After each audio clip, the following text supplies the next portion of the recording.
wonder how the signal from a cell tower actually makes it all the way to your phone? I mean, it has to go through buildings, trees, maybe even bad weather? Well, it's not magic. It's actually some really careful math that makes sure your connection stays solid. And today, we're going to pull back the curtain on that secret math, the link budget. Think about it for a second. Every single time you stream a song or watch a video, that wireless signal goes on a kind of epic journey. It's a journey that's absolutely full of obstacles, and there's really no guarantee it'll arrive with enough power to even be understood.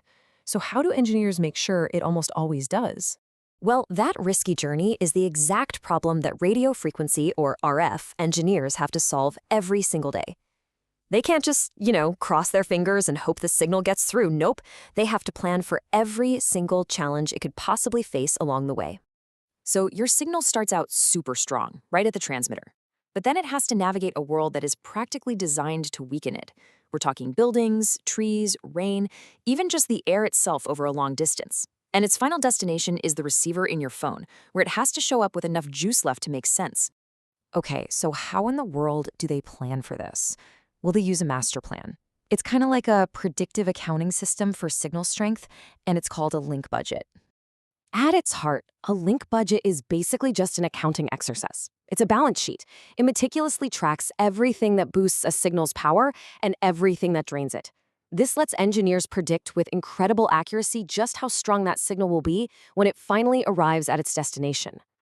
And the whole point of doing all this math, it's really simple. To make sure the signal that hits your phone isn't just some faint whisper, but a clear, strong message your device can actually decode. It's all about one thing, a reliable connection. And this is the entire concept boiled down into one easy formula. You start with the power you transmit, you add anything that helps it, we call those gains, and then you subtract everything that hurts it, and those are the losses. What you have left over is your received power. See? Pretty simple, right? So let's actually open up this signal balance sheet. What exactly are these gains and losses that we're adding and subtracting?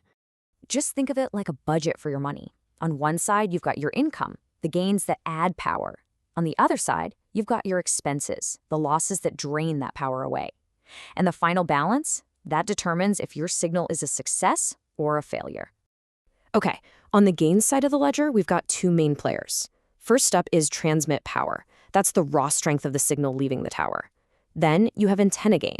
Now, what's cool about antenna gain is that it doesn't create new power, it just focuses the power you already have in a specific direction. Kind of like the reflector in a flashlight makes the beam brighter. And then you've got the signal killers.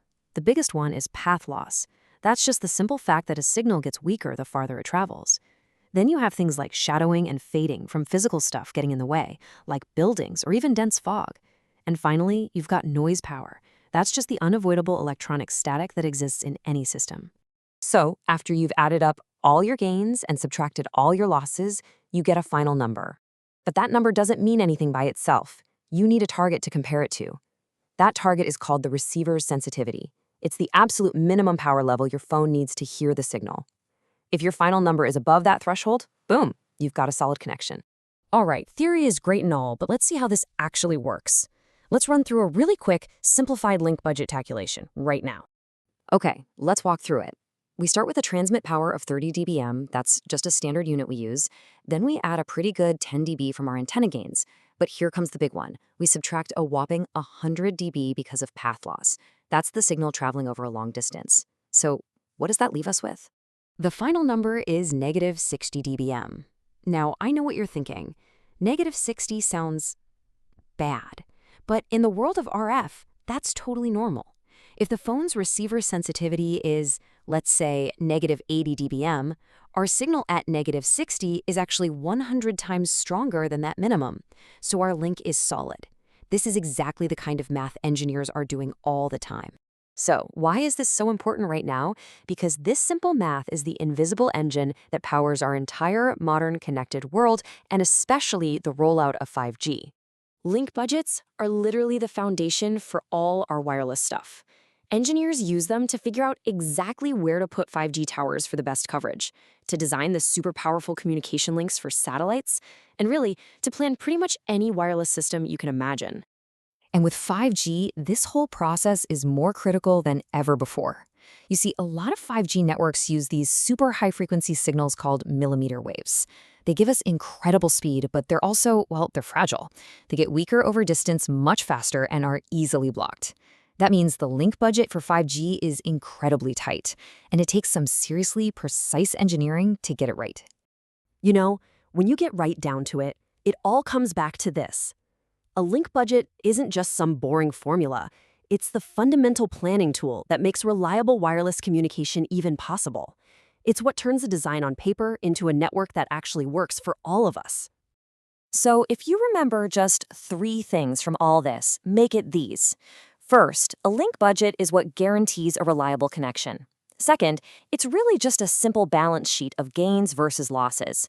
And third, you absolutely cannot design modern wireless systems like 5G without it. And that leaves us with a really fascinating question to think about for the future. As we start connecting everything, from our cars to entire cities, our wireless world is going to get way more complex.